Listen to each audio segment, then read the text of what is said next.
তিনবাৰ ঘৰ ভাঙি পেলাই লুৰুৱাই হ'ল লুৰুৱাই এতিয়া এই ঘৰ পিছত মোৰেই নেক্সটটোৰ পিছত আৰু মোৰ কিনবাৰো উপায় নাই ক'তো যাবাৰো উপায় নাই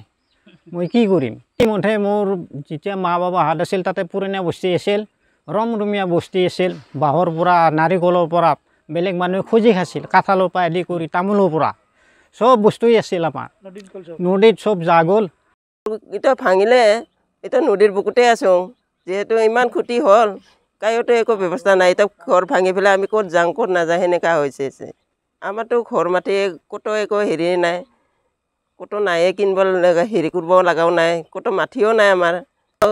নদীৰ বুকুতে আছোঁ আমি এতিয়া নদীত ঘৰকেইটা নাই আমি একো ঠিকেই নাই এতিয়া বাৰিষাটোতো হেৰি কৰিলে আৰুতো আছে বানপানী সবাৰ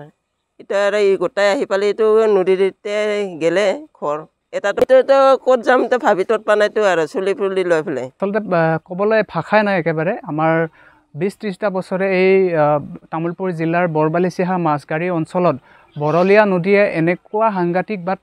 সাংঘাতিক ধৰণে খহনীয়া সৃষ্টি কৰি আহিছে য'ত নেকি চৰকাৰীভাৱে বা বিভাগীয় পক্ষত তৎকালীনভাৱে ইয়াত খহনীয়াটো ৰোধ কৰাৰ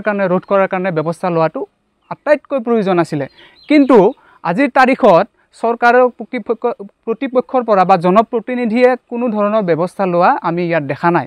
গতিকে আমি আশা কৰোঁ যাতে আমাৰ চৰকাৰী প্ৰতিনিধিয়ে বা বিভাগীয় কৰ্তৃপক্ষই খুব সোনকালে তৎকালীনভাৱে ইয়াত এই খহনীয়াসমূহ প্ৰতিৰোধ কৰাৰ ব্যৱস্থা যাতে কৰি দিয়ে আৰু আমাৰ ইয়াত বৰবালিচিহা আৰু মাছগাড়ী অঞ্চলত যিখিনি দুখীয়া ৰাইজ বসবাস কৰি আহিছে তেখেতসকলক সংৰক্ষণ দিয়া এটা তেখেতসকলৰ দায়িত্ব কেৱল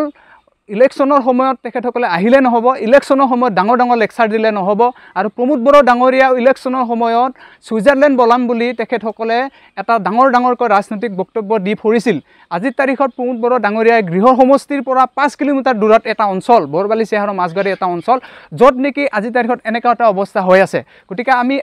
অনুৰোধ জনাওঁ সন্মানীয় প্ৰমোদ বড়ো ডাঙৰীয়াই নিজে যাতে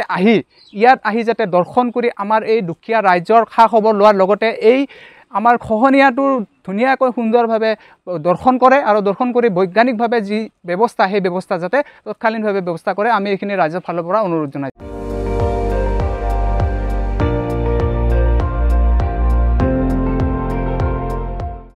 আপুনি চাই আছে ND24 সৰ্বশ্ৰেষ্ঠ নহয় সৰ্বোত্তমৰ দৌৰ